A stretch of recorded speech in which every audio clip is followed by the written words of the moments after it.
down and the carpet's all wet. Okay. Okay. When they fix that, you can also have them bond. There's supposed to be a ground wire that goes from the whirlpool pump to the hot and cold water line. They don't have it. It's a safety feature. A ground. But if you're working on the faucet, they can easily do it there. That's a ground wire, is that it? Yeah, it's called a bond. Bond. Got it. Yeah. Okay. Ground takes it to earth. A bond takes it to the source. But it's just, it's basically if the GFCI fails, you have one more thing to stop you from being electrocuted. Oh, it does have That's what it's there for. Yeah, that's good. That makes sense. Okay. And it's buried underneath by the pump, so you got to take that access panel off if you ever wanted to reset it. Gotcha. After you clean out the rodent droppings. Okay. Yep. Got it. Yep. Does it look pretty fresh, the droppings? Any of them look pretty fresh? Or I don't know. I'm not a pest guy. I just know there's a lot of them. You don't offer this lab service on that, huh? I'm just kidding. I try to stay away from pests. Oh, I bet. We point them out, we move on. But other parts of the country, guys do termite inspections and all that. Oh, wow. We don't see much of that here, so it's really not a cost-effective thing. Unusual. Usually we see mice. It's like, you need to get rid of the mice, get an exterminator out here, Yeah. So it's like, I could charge somebody, $300 per pest inspection, but that's all I'm going to tell them anyway. Right. So, down in Texas, a lot of places, it's a requirement you have a termite inspection. So I have a lot of my students get their termite license. Makes perfect sense there. But here, we see termites every couple years. That's it, Oh, well, yeah. So it's just, we see a lot of rodent droppings. Yeah, you do see, it's not uncommon to see rodent droppings in Colorado. No, well, I mean, if somebody, what was explained to me, and I don't know this for a fact, but one of the guys that, I have speak, he said every time a mouse walks, it drops like a drop of urine. Oh, wow. And so, if that trail leads into your house, for years, another mouse runs into that trail, they follow it right back into your house. So that's why it's really hard to get rid of them. So most of the guys spray around the house, basically puts a border there that stops it. Basically, breaks the path.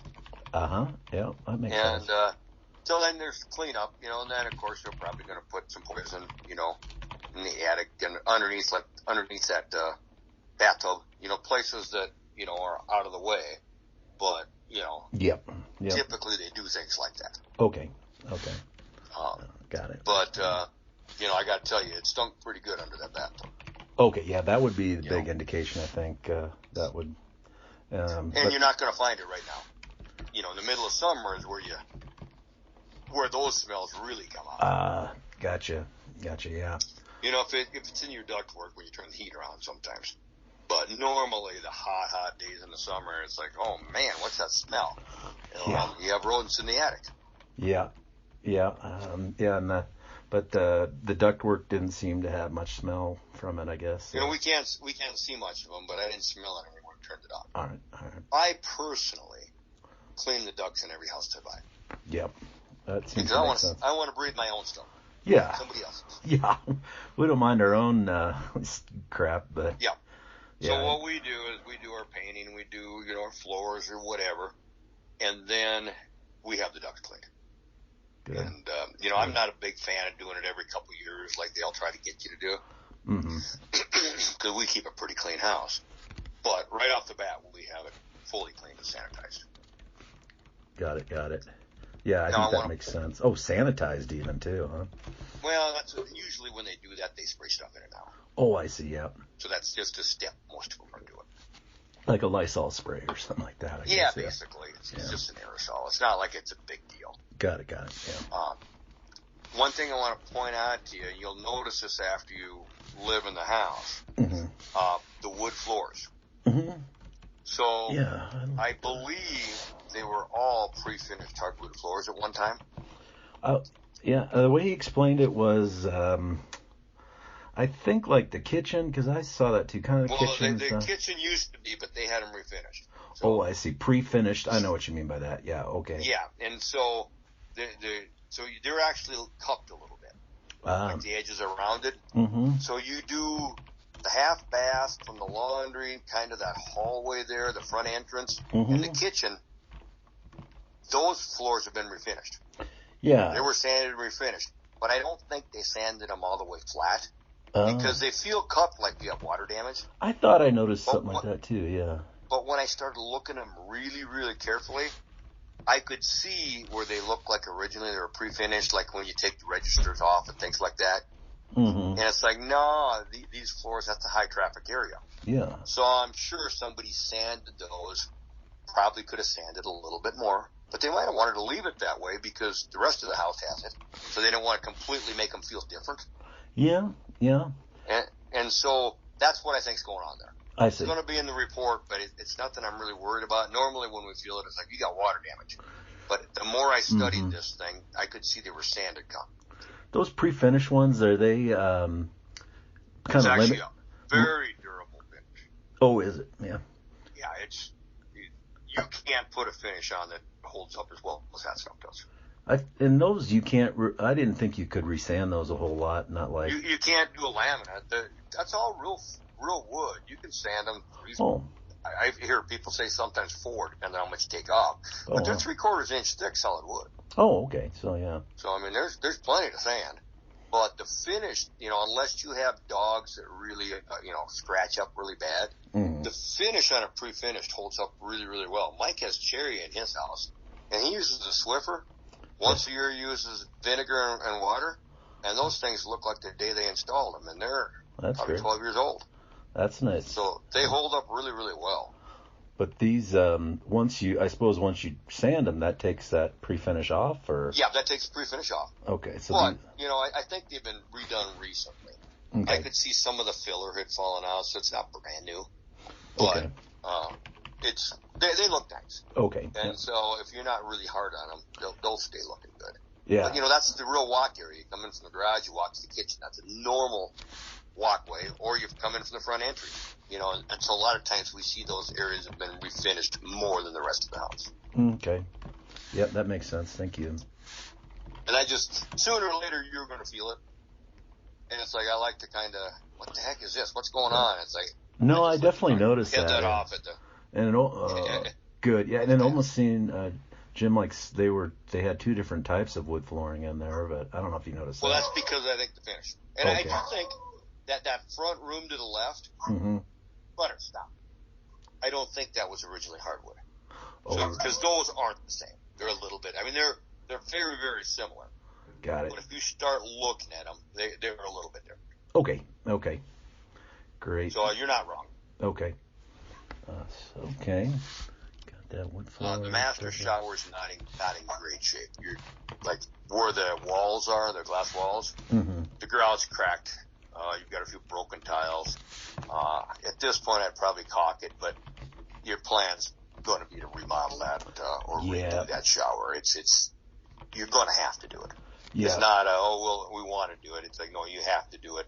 You don't have to do it today, but you do have to seal it up if you're going to keep using it. Yeah, so the grout and some broken tiles and maybe and the tiles I'm not doing anything with right now. If I'm planning on redoing it later. Yeah. But the grout, you got to get sealed up because it's only going to get worse. Okay. Yeah.